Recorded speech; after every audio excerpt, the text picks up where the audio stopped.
नमस्कार सभी को, स्वागत है आपका विदाधी में। मेरा नाम है आर्यन और आज हम लोग पहुंच चुके हैं लेक्चर नंबर 3 पे। चैप्टर है हमारा लाइट, रिफ्लेक्शन एंड रिफ्रैक्शन। तो चलिए देखते हैं कि हम लोगों को आज क्या क्या पढ़ना है। आज हम लोग बेसिकली एक ही टॉपिक करने वाले हैं, वो है rules to be considered while making ray diagram. यानी रे डायग्राम बनाते वक्त, जो कि हम लोग आने वाले लेक्चर्स में देखने वाले हैं, कुछ रूल्स का ध्यान रखना पड़ता है। उन्हीं रूल्स को आज हम लोग देखने वाले हैं। तो आगे बढ़ने से पहले एक छोटा सा रिक्वेस्ट, वो ये कि आप कुछ blank paper, pencil, pen, geometry box ये सब ले करके बैठे, क्योंकि जो भी रूल्स हम लोग देखेंगे उसको हम लोग कॉपी पर भी टेस्ट कर सकते हैं। कॉपी पर उसको ड्रॉ करके हम चेक कर सकते हैं। तो वो भी अगर तुम चाहो तो करना चाहते हो तो कर सकते हो, ठीक है, कोई परेशानी नहीं है। और हम सजेस्ट करेंगे कि कर लो, मज़ा आएगा उसमें, एंजॉय करोगे टॉपिक को, ठीक है। नहीं अगर करना चाहते हो कोई प्रॉब्लम नहीं है, रूल्स समझ में आएगा। तो चलो आगे बढ़ते हैं। देखो, अगर तुम कॉपी पर इस चीज़ को टेस्ट करना चाहते हो तो उसके लिए तुमको ये 3 चीज़ समझना पड़ेगा, ठीक है। ये 3 चीज़ एक्चुअली समझा हुआ है, बस रिकॉल करना पड़ेगा। अगर तुम कॉपी पे टेस्ट करना चाहते हो तो सिर्फ डायरेक्टली रूल याद रखना चाहते हो, कोई परेशानी नहीं है, ठीक है। तो पहला चीज़ जो तुमको याद रखना है वो है laws of reflection. Law of reflection जो होता है वो 2 होता है, ठीक ना। पहला क्या, एंगल ऑफ इंसिडेंस बराबर होगा एंगल ऑफ रिफ्लेक्शन के। और दूसरा क्या कि वो जो इंसिडेंट रे है, नॉर्मल है और रिफ्लेक्टेड रे है, ये तीनों एक ही प्लेन में लाई करेगा। ये था लॉ ऑफ रिफ्लेक्शन में। तो ये तुमको याद रखना है। कब? जब तुम चेक करोगे, रूल को चेक करोगे कॉपी पे, तब, ठीक। फिर एक और चीज़, R is equal to T2F, ये भी फॉर्मूला याद रखना है, ठीक है। ये क्या है कि जो रेडियस होगा वो फोकल लेंथ का डबल होगा, ठीक ना। इसको भी याद रखना है। ये ड्रॉ करते समय ये सब काम आने वाला है, ठीक, जब कॉपी पे हम लोग चेक करेंगे। और तीसरा क्या है, any line on the mirror passing through centre of curvature is a normal to that point on the mirror. यानी कि सेंटर ऑफ कर्वेचर से कोई भी लाइन पास होकर जो मिरर को हिट करेगा, ठीक ना, यानी सेंटर ऑफ कर्वेचर से मिरर तक एक लाइन जोड़ दो, वो लाइन जो होगा वो एक नॉर्मल की तरह एक्ट करेगा, ठीक है, मिरर पे। इसके बारे में अगर देखना है तो पिछले लेक्चर में जाओ, डिटेल में दिया हुआ है, ये भी दिया है, ये समझाया हुआ है, ठीक है।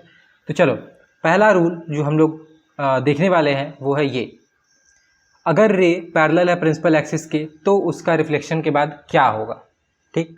देखो, ये है एक रे जो कि प्रिंसिपल एक्सिस के पैरेलल है और ये इधर आया और मिरर को हिट किया, और मिरर को हिट करने के बाद ये रिफ्लेक्ट होगा। तो रिफ्लेक्टेड रे जो होगा वो कैसा होगा, ठीक ना। यही है हमारा रूल में हम लोग देखेंगे, ठीक। ये कॉन्केव मिरर हो गया। कॉन्वेक्स मिरर के केस में भी यही है, ये हमारा पैरेलल रे आया तो रिफ्लेक्शन के बाद जाते इधर रहा है, ठीक है, लेकिन उस रिफ्लेक्टेड रे में क्या खास है, ठीक है ना, वही हम लोग देखेंगे। तो देखो, इसको तुम कॉपी पे बना करके देखो, ज़्यादा बेहतर रहेगा। क्या करो, एक सर्कल बनाओ पहले, ठीक, एक ऐसे सर्कल बना लो, ठीक ना। और सर्कल का एक छोटा सा हिस्सा, इतना हिस्सा ले लो, ठीक ना, यानी कि बाकी सारे इधर वाले हिस्से को मिटा दो, ठीक ना, इधर वाले हिस्से को मिटा दो। तो ये तुम्हारा मिरर बन जाएगा, ठीक। अब उसका कहीं पर सेंटर ढूंढ लेना, ठीक ना। सेंटर देखना, वो पोल वाला जो होगा, पोल, वो तुम्हारा सेंटर हो जाएगा, पोल, ठीक है ना, सेंटर पोल हो जाएगा, ठीक है। अब देखो, अब एक सेंटर होगा तुम्हारा सेंटर ऑफ कर्वेचर। ये तुम पता कर सकते हो। कैसे पता कर सकते हो? देखो, जब सर्कल बनाए होगे तो वो प्रकाल लिए होगे ना, वो नीडल वाला जिसमें एक नीडल रहता है, वो प्रकाल, तो उसको जहाँ पर तुम रखे होगे वही सेंटर हो जाएगा, ठीक। अब तुमको सेंटर पता है और तुम सर्कल बना लिए हो तो रेडियस भी मेजर कर ही सकते हो, तो रेडियस मेजर कर लेना, ठीक। और रेडियस को जब तुम मेजर कर लोगे तो उसका हाफ करोगे तो फोकल लेंथ मिल जाएगा, ठीक है। तो F वहाँ पर मार्क कर लेना, ठीक है। अब क्या करना है, देखो, अब एक लाइट रे ड्रॉ करना जो कि इस प्रिंसिपल एक्सिस के पैरेलल जाएगा, ठीक है। प्रिंसिपल एक्सिस के पैरेलल जाते हुए मिरर को हिट करेगा, ठीक है।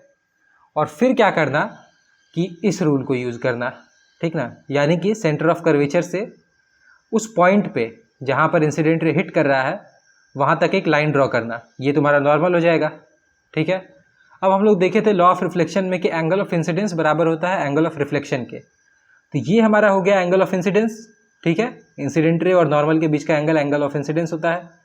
अब हम लोगों को क्या बनाना है, एंगल ऑफ रिफ्लेक्शन, और उसके बाद फिर रिफ्लेक्टेड रे बनाना है।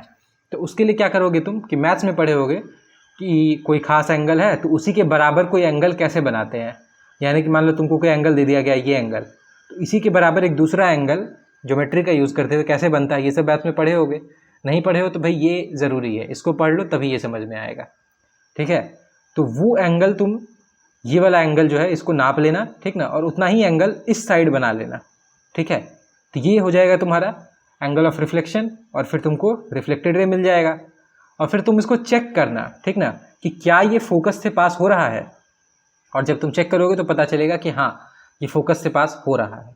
अब देखो ऐसा हो सकता है कि ये जो रे है वो फोकस से पास ना होकर थोड़ा साइड से इधर से कहीं पास हो जाए या इधर से कहीं पास हो जाए, ठीक ना, ये थोड़ा मोड़ा चल सकता है, वो एरर होता है, ठीक ना। हो सकता है तुम सर्कल बनाने में कहीं कुछ प्रॉब्लम किए होगे या एंगल सही से तुमसे कॉपी नहीं हुआ होगा, यहाँ का एंगल जो ये वाला एंगल जो यहाँ पर कॉपी है वो सही से तुमसे नहीं हुआ होगा, ऐसा कुछ हो सकता है। लेकिन इसी के आसपास होगा या डायरेक्ट इसी से पास होगा अगर तुम सब कुछ सही कर रहे हो तो, ठीक है। और एक और चीज़ ध्यान रखना कि अपर्चर जो है वो छोटा लेना, ठीक ना।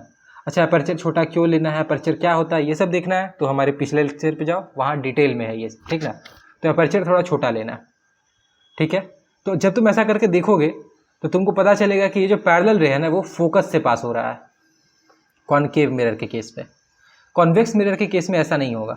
कॉन्वेक्स मिरर के केस में क्या होगा, ये जो लाइट रे होगा वो डाइवर्ज कर जाएगा, तुम करके देखना, ठीक है।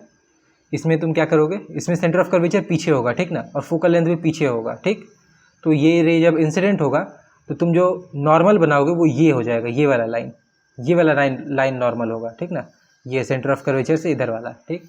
अब देखो एंगल ऑफ इंसिडेंस ये मिल जाएगा, फिर एक एंगल ऑफ रिफ्लेक्शन बनाओगे तुम दूसरे तरफ इधर, और फिर तुमको रिफ्लेक्टेड रे मिलेगा, ठीक है, इस तरह से।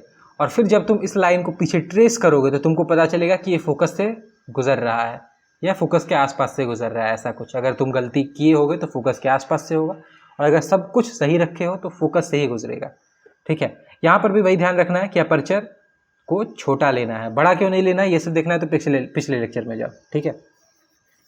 तो जो रे प्रिंसिपल एक्सिस के पैरेलल होगा उसका रिफ्लेक्शन के बाद क्या होगा, तो वो या तो फोकस से पास होगा या ऐसा प्रतीत होगा कि वो फोकस से पास होता हुआ आ रहा है, यानी फोकस से निकलता हुआ आ रहा है।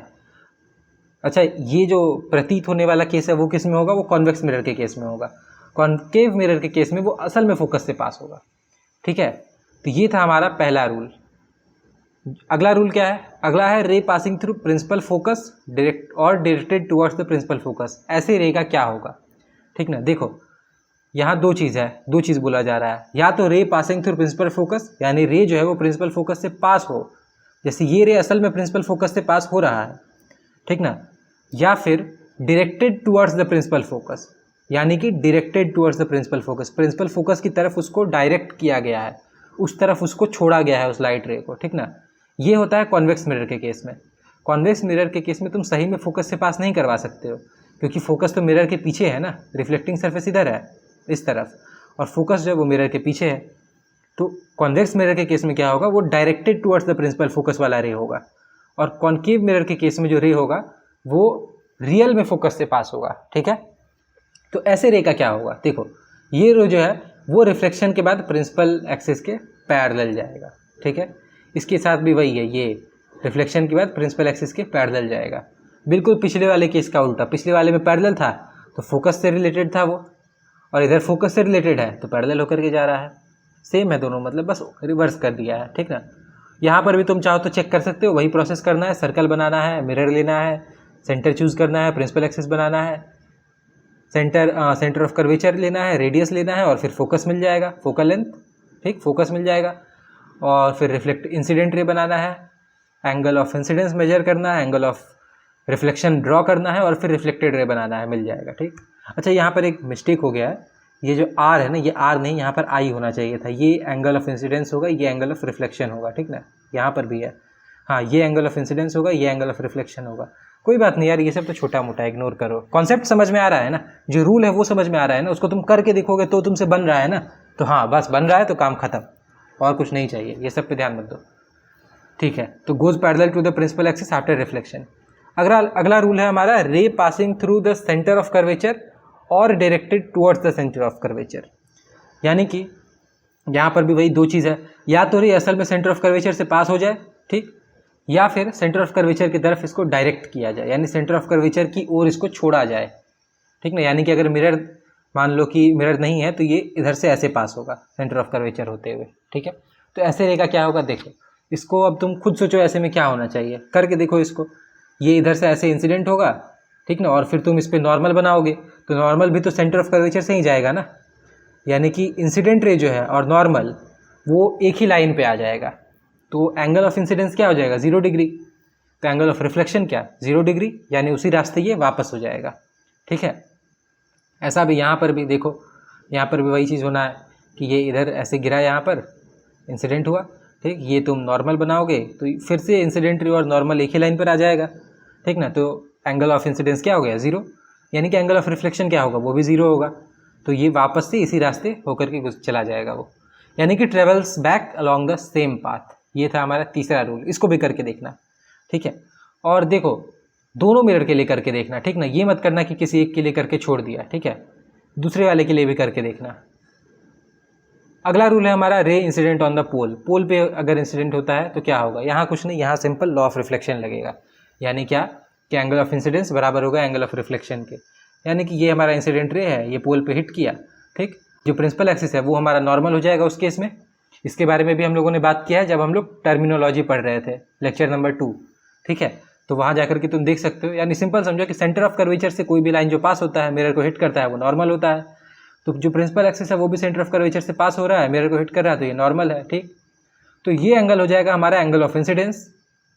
और इसी के बराबर तुम एक दूसरा एंगल बना लोगे दूसरी तरफ, ये हो जाएगा एंगल ऑफ रिफ्लेक्शन, और फिर तुमको रिफ्लेक्टेड रे मिल जाएगा।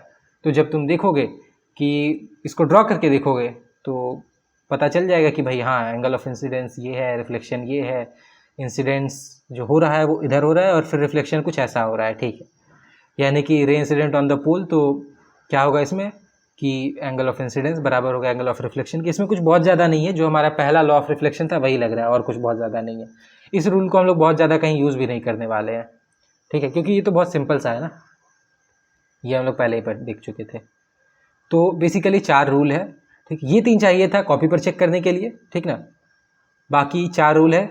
अगर प्रिंसिपल एक्सिस के पैरेलल है तो फोकस से होता हुआ जाएगा, या ऐसा प्रतीत होगा कि फोकस से होता हुआ आ रहा है। ठीक ना, कॉन्केव मिरर के केस में असल में पास होगा, कॉन्वेक्स मिरर के केस में ऐसा लगेगा। अगला है कि या तो फोकस से पास हो या फोकस की तरफ डायरेक्टेड हो, दोनों ही केस में प्रिंसिपल एक्सिस के पैरेलल होकर के जाएगा रिफ्लेक्टेड रे। फिर तीसरा है हमारा कि सेंटर ऑफ कर्वेचर से पास होता हुआ जाए, सेंटर ऑफ कर्वेचर से पास होता हुआ जाएगा तो वापस उसी रास्ते, या फिर सेंटर ऑफ कर्वेचर से पास होता हुआ प्रतीत हो। ठीक ना, तो उस केस में भी भाई उसी रास्ते वापस। और फिर रे इंसिडेंट ऑन द पोल, तो यहाँ पर कुछ नहीं, बस ध्यान ये रखना है कि जो एंगल ऑफ इंसिडेंस होगा वो एंगल ऑफ रिफ्लेक्शन होगा, और इसको हम लोग बहुत ज़्यादा कहीं यूज़ करने वाले हैं नहीं। तो इस लेक्चर में इतना ही रहने देते हैं। जो ये जो पावर पॉइंट स्लाइड है ये आपको डिस्क्रिप्शन में मिल जाएगा। नोट्स, ये basically exam point of view से बनाया हुआ नोट्स है, जो कि एग्जाम में आपको रिविजन करने में हेल्प करता है। ठीक है, तो इसको भी आप डिस्क्रिप्शन में देख सकते हैं। तो मिलते हैं आपसे अगले लेक्चर में, तब तक के लिए आप पढ़ाई करते रहिए। Thank you for your patient listening.